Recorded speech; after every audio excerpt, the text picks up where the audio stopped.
Darkness. A vast, impenetrable void, stretching endlessly in all directions. The silence is overwhelming, absolute until a faint crackle of radio static shatters it.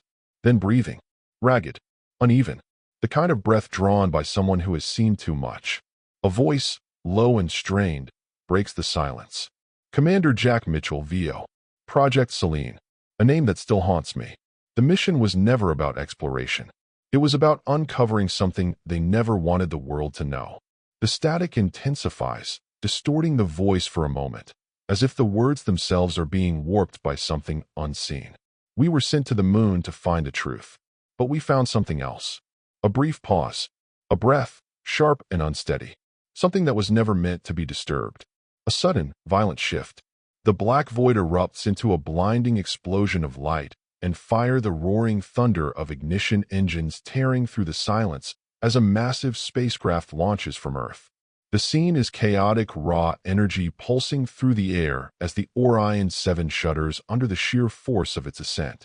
The launch pad trembles, metal structures rattling violently as plumes of white-hot fire engulf the base. The cameras shake, capturing the sheer magnitude of the moment, the transition from Earth's grasp into the void beyond. Inside the cockpit, 5 astronauts sit strapped into their seats, their bodies pressed against the acceleration forces, faces illuminated by the pale glow of their control panels. Their breathing is steady, controlled, but beneath their calm exteriors, an undercurrent of tension lingers. Mitchell's gloved hands tighten around his harness. Beside him, Dr. Elena Vasquez's eyes flicker over her displays, her mind calculating, analyzing. Across from them, Captain John McCarthy's grip remains firm on the manual controls, his jaw clenched, eyes locked on the trajectory screen. The spacecraft tilts, angling toward the infinite abyss above. Outside, Earth begins to shrink, its swirling clouds and deep blue oceans fading into the distance, replaced by the black expanse of space. The mission has begun, but none of them, not even Mitchell, realizes that this journey will take them beyond the edge of what is known, beyond science, beyond reason, and into something far, far worse. The screen fades to black. Silence. Scene 1. The crew and the mission. Inside the spacecraft Orion 7, the hum of machinery was the only constant sound. The ship drifted in the weightless void, the blackness of space stretching endlessly beyond its reinforced windows.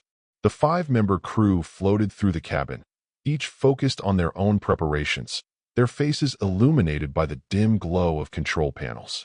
Commander Jack Mitchell hovered near the central console, his hands gripping the rail as he scanned the mission parameters. His jaw tightened, a quiet storm of unease hidden beneath his calm exterior. He had been on countless missions, but this one felt different. Mitchell, VO. They told us it was just another research mission. But I knew better. We all did. The moon had secrets buried beneath its cold, silent surface. Secrets they never wanted us to find. Nearby, Dr. Elena Vasquez adjusted her instruments with careful precision. The astrophysicist was brilliant, intensely focused, her mind constantly analyzing. Even now, she was lost in calculations, her fingers tapping against the console. Captain John McCarthy, the pilot, had a reputation for being unshakable. He was strapped into his seat, performing final diagnostics on the ship's navigation systems. The flickering glow of his monitor reflected in his sharp eyes. He had flown some of the most dangerous test flights known to man, but even he could feel the weight of this mission pressing down on them. Dr. Raj Patel, the biologist, was the only one who seemed fascinated rather than anxious. He floated to a porthole, his eyes wide as he gazed at the moon drawing closer. "RAJ, there it is, untouched for so long. It almost feels like it's been waiting for us." Lieutenant Sarah Blake sat at the communications console, her fingers gliding across the holographic controls, adjusting frequencies and data streams. A frown crept onto her face as the signal from mission control wavered. "Sarah, Commander, we just lost signal with Houston." Her voice was steady, but a shadow of concern lingered beneath it. "Mitchell, could be solar interference." Sarah, shaking her head, "No, this is different. It's like something is jamming us." She typed furiously, trying to re-establish contact. The screen flickered, static dancing across the display. And then for the briefest moment, there was something else. A shadow. It moved past the ship's window, a quick, unnatural shape against the star-filled void. Mitchell stiffened. His breath caught in his throat. A trick of the light? Or something else? Mitchell, quietly, to himself, what the hell was that? No one else seemed to have noticed. The mission countdown continued. The ship adjusted course, aligning for descent. Beneath them, the moon waited. Scene 2, Arrival on the Moon. The descent was smooth, almost too smooth. No malfunctions, no turbulence. Just a slow, eerie glide toward the dead surface below. Outside the windows, the moon stretched out in all directions, a vast, silent wasteland of craters and ridges, bathed in cold, silver light. Unlike Earth, there was no atmosphere to soften the harsh shadows. Every crevice, every rock, was starkly defined. It was beautiful and lifeless, and yet, Mitchell Vio. It felt like something was watching us. Like we weren't alone. The landing thrusters fired, kicking up a swirling cloud of fine lunar dust. The ship made contact with a soft thump, settling into place. The crew held their breath for a moment, as if expecting something to happen. But there was only silence. John. Touchdown. We're here. RAJ, murmuring, we're the first humans here in decades. It feels like a ghost town. Mitchell secured his helmet. The airlock depressurized with a sharp hiss. One by one, they stepped onto the surface of the moon. Their boots left fresh prints in the dust. Beneath the eternal silence, their breathing was the only sound. The radios crackled in their ears. Above them, Earth hung in the black sky, a distant blue marble, impossibly far away. Elena, checking her scanner, Commander. I'm picking up an energy signature. Mitchell turned toward her, his brow furrowing. Mitchell, what kind of signature? Elena adjusted the settings on her device. The beeping grew more rapid. Elena, quietly, something artificial. The words sent a chill down Mitchell's spine. That wasn't possible. Mitchell, that has to be an error. The moon's been studied for decades. If there was something buried here, we would have known. But the readings didn't lie. The source of the signal was coming from beneath them. Raj knelt, running his gloved hands through the fine dust. RAJ, the soil here is loose, like it was disturbed recently. Mitchell's mind raced. The moon had no weather, no wind. Nothing should have been able to shift the surface. And yet, something had. Elena pulled out a small digging tool and began clearing away the dust. The others joined in, scooping handfuls of lunar soil aside. Then they hit something solid. The metallic clang echoed through their suits. They exchanged glances. Raj brushed away the remaining dust, revealing a smooth, dark surface beneath them. It was unlike anything they had ever seen, too precise, too refined. A structure. John. Commander, this isn't natural. Mitchell knelt beside them, running a gloved hand over the strange surface. It was cold. Too cold. Almost as if it were drawing in heat. Then he saw it. A door. Not built by human hands. A hatch, embedded into the lunar surface, its edges seamless, its surface covered in symbols that pulsed faintly beneath the thin layer of dust. A warning. Or an invitation. Mitchell's heart pounded. They weren't the first ones here. Something had been here before. And whatever it was, it had left something behind. Scene 3. The Discovery. The darkness inside the structure was absolute, swallowing the beams of their flashlights as the team stepped forward. The walls, sleek and impossibly smooth, pulsed with a faint bioluminescent glow, casting shifting patterns of deep indigo and eerie silver. It was as if the very walls were breathing, alive with an energy they could not comprehend. John reached out, running his gloved fingers across the strange surface. It was cold, unnaturally so, almost like touching the void of space itself. His breath caught in his throat. John, softly, this isn't a ruin. It's a machine. The realization sent a ripple of unease through the team. The chamber around them wasn't just some abandoned alien structure, it was still functioning, still waiting. Dr. Raj Patel's hands trembled as he adjusted his scanner, its display flashing erratically. The symbols covering the walls, which had once been still, began to shift, glowing in a slow, deliberate rhythm. A response. RAJ, whispering, voice trembling, it knows we're here. A deep, guttural hum filled the air, resonating through their suits. The very ground beneath them vibrated, sending tiny dust particles into the weightless air. The sound wasn't mechanical, nor was it entirely organic. It was something else. A presence. Sarah flinched as her radio crackled, static bursting in her ears. And then, through the interference, something spoke. Not in any language they understood. Not in human words. It was a voice that slithered into their minds, a low, multi-toned whisper that seemed to echo from nowhere and everywhere at once. Unknown voice. Unauthorized presence detected. Leave, or be assimilated. The chamber plunged into chaos. A metallic groan reverberated through the space as the door behind them slammed shut, the impact sending vibrations through the walls. The lights on their suits flickered, glitching, failing. The air itself felt heavier, charged with something unseen. John pulled his sidearm instinctively, though he knew a weapon wouldn't help here. Mitchell spun toward the door, gripping his communicator. Mitchell. Sarah, get that door open. Now. Her fingers worked feverishly, but her tools were useless against the alien mechanisms. The door wasn't locked. It was watching them, studying them, deciding. Elena turned, eyes fixed on the shifting symbols.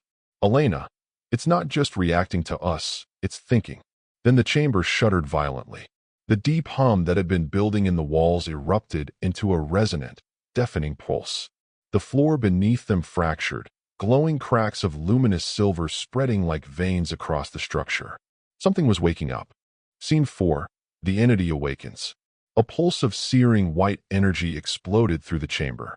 Their visors dimmed automatically to shield their eyes, but nothing could protect them from the force pressing against their chests like the weight of an ocean dragging them down.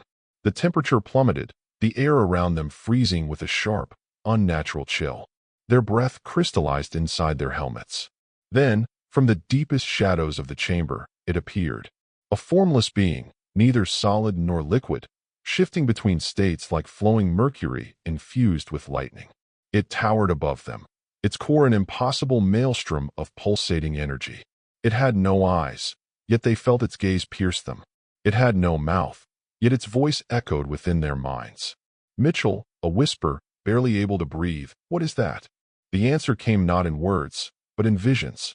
A blinding flood of memories not their own crashed into their minds. They saw a war older than Earth itself. Star-faring civilizations locked in a battle that shattered planets, burned entire galaxies to ash. They saw vast armadas, weapons that could fold reality upon itself. They saw something worse, a force that could not be stopped. And then they saw this place. A final effort, the last desperate attempt to contain the uncontainable. This was no research station, no ancient ruin. Elena, gasping, clutching her head, it's a prison. Her breath hitched in horror. Elena, we've just opened a prison. The entity loomed closer, its shifting form pulling the darkness toward it, consuming the very light in the room. Entity, you have broken the seal. You have doomed them all. The walls around them cracked violently. The once solid structure shuddered, destabilizing, as the containment system began to fail. Raj stumbled back, his voice a terrified whisper. "RAJ, Commander, we need to run." The hum grew into a roar, a sound that wasn't just heard, but felt in their very bones. Mitchell didn't hesitate. "Mitchell, move." Now, as they turned to flee, the walls fractured apart, revealing an endless void beneath them. The prison was collapsing, and the entity was free. Scene 5. The escape. The tunnels shook violently, deep fractures splitting through the walls like jagged wounds in the ancient structure. The roar of collapsing stone and metal filled the air, a deafening symphony of destruction. Fine lunar dust swirled around them, caught in chaotic gusts of energy that surged through the dying corridors. Mitchell's heart pounded. He grabbed Elena's arm, his gloved fingers tightening around her suit. "Mitchell, we have to move." Now, the floor beneath them cracked, shifting like unstable ground during an earthquake. Chunks of debris rained down, some pieces the size of boulders, others jagged shards of alien material glowing faintly with a dying light. They ran. Blinding pulses of energy streaked past them, pure white fire, unnatural and searing, illuminating the darkened corridor with bursts of flickering light. One bolt barely missed Raj, the heat warping the fabric of his suit as he stumbled forward with a terrified cry. "Sarah, go, go, go." The tunnel ahead was caving in, the once smooth metallic walls now twisting and bending. the prison's architecture warping as if it were trying to consume itself before they could escape. Mitchell could hear the entity's voice not as sound, but as a whisper inside his skull, a cold, crawling presence pressing against his thoughts. You cannot run. You cannot hide. We are free. Elena tripped. A sickening crack filled the air as a massive support beam crashed down, pinning her leg beneath its crushing weight. A sharp gasp of pain escaped her lips, her visor fogging as she struggled to breathe. Elena, I can't just leave me. Mitchell froze. For a fraction of a second, time stretched, the chaos of the collapsing tunnels fading into a single, agonizing moment. Their eyes met. Her gaze was not filled with fear, nor with panic. Only understanding. A quiet acceptance. Mitchell, no. No, I can get you out. Elena, firmly, there's no time. The structure groaned. Another wave of shuddering destruction ripping through the ground beneath them. Elena swallowed hard, her breathing shaky but her voice steady. Elena, whispering, tell them, we were never alone. A massive rupture tore through the tunnel, and the world collapsed around her. Mitchell was dragged back as the ceiling gave way, Sarah and Raj pulling him away just as the final barrier sealed Elena inside. The last thing Mitchell saw was her face, vanishing behind a cascade of falling metal and dust. Then darkness. The roaring sound of the cave and swallowed everything. Scene 6. The Revelation. The remaining four stumbled out of the collapsing structure, their boots sinking into the moon's dust as they fought to regain their balance. The ground beneath them trembled, deep fissures splitting across the lunar surface. Above them, the sky was black, cold, silent, watching, but they weren't safe. A new force was pulling them back. The entity's energy swirled around them, unseen but tangible, like the crushing weight of an invisible tide. Their suits glitched, their HUDs flickering, warning lights flashing red. Their ship was only meters away, but it felt light years distant. John, panting, gripping his chest, we're not getting off this rock. Mitchell, eyes burning, jaw clenched, like hell we aren't. With a final push, they lunged toward the spacecraft, practically throwing themselves inside. Sarah slammed her hands onto the controls, desperately rebooting the launch sequence. The engines flickered unresponsive. The entity's presence pressed against them, coiling around the ship like an unseen predator. You cannot leave. You have brought this upon yourselves. Earth is next. Mitchell's breath hitched. The words were no longer just a threat. They were a promise. Sarah, screaming at the controls, it's not letting us go. Raj's fingers flew over the console, running emergency bypasses, overriding safety systems. The thrusters sparked, fighting against an invisible force locking them in place. The ship shuddered violently. The ground beneath them began to split apart, the energy from the now broken prison surging outward like a wound bursting open. John slammed his fist against the controls. John, come on, you piece of... Then the engines ignited. A massive blast of power propelled them upward, the force slamming them back into their seats as they broke free of the moon's gravity. The entity's grasp slipped, but not before its final words seeped into their minds, spoken with a terrifying, bone-deep certainty. You cannot escape the inevitable. This is only the beginning. The ship breached the atmosphere, leaving the dying prison behind. A profound silence settled over them. Mitchell's hands trembled as he stared at the moon, now growing smaller in the viewport. But something inside him knew. It wasn't over. It would never be over. Scene 7. The cover-up. The room was cold. Not just in temperature, but in presence sterile, lifeless, suffocating. The overhead lights hummed softly, their artificial glow casting harsh shadows on the steel-gray walls. No windows. No clocks. No sign that the outside world even existed. Mitchell sat at a long metal table, his fingers resting motionless against the surface. His uniform was still creased with sweat, his face unshaven, hollow-eyed, as if the weight of the mission had aged him years in just days.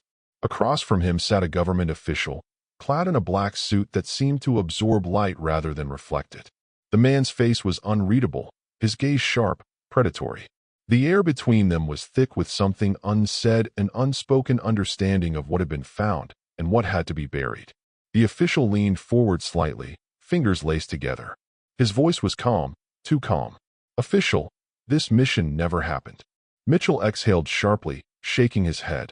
His muscles tensed as the words settled over him, suffocating, as if the very act of speaking them was rewriting reality. He forced himself to speak, his voice hoarse, worn from days of endless debriefings, of the same questions over and over again, all leading to the same impossible answer. Mitchell, you don't understand. He looked up, his gaze hard, piercing. Mitchell, we woke it up. A flicker of something fear flashed across the official's expression before it was quickly buried beneath a mask of detached authority. He shifted slightly in his seat, exhaling through his nose as if unimpressed. Official, and it will stay buried. A pause. The next words fell from the man's lips like a verdict. Official, you will never speak of this again. The air thickened. The room's silence became almost oppressive. Mitchell sat motionless, his fingers curling into fists. His entire body screamed against the lie, against the weight of the truth being erased. But what could he do? The government wasn't covering up a failure. They were covering up a warning, and there was nothing he could do to stop them. Final scene, a warning. The room was dimly lit, bathed in the soft, flickering glow of an old desk lamp. Stacks of files, some yellowed with age, lay scattered across the wooden surface. The air smelled faintly of dust and ink, the scent of things forgotten. Mitchell sat in silence, staring through the window of his small cabin, deep in the wilderness. Outside, the night was endless, the sky black as obsidian, punctuated only by the cold, distant stars. And there hanging motionless above the horizon was the moon. His breath hitched slightly. Even after all these years, the sight of it sent a familiar chill through his bones. It hadn't changed, but he had. His hands trembled slightly as he picked up an old recorder, its surface worn smooth from years of use. He pressed his thumb against the record button and brought it close to his lips. His voice was low, almost a whisper, barely breaking the silence. Mitchell, they say we stopped going to the moon because there was nothing left to explore. A brief pause. He inhaled sharply, as if bracing himself for the truth he was about to say. Mitchell, that's a lie. His gaze remained fixed on the moon, its surface cold, lifeless, deceiving. Mitchell, we stopped, because something was already there. A soft click, click, click as he turned the recorder between his fingers. His throat tightened. His next words were barely audible. Mitchell, waiting. Outside, the wind howled through the trees, rattling the windows. But Mitchell didn't flinch. His eyes remained locked on the moon. Mitchell, watching. A final pause. He swallowed. Then, in the faintest of whispers, one that barely existed, but carried the weight of something terrible, he spoke the last words. Mitchell, and now, it knows we're here. His thumb hovered over the stop button. But before he pressed it, the lamp flickered, the wind died, and outside, against the vast, unbroken blackness of space, the moon seemed to be looking back. The screen fades to black.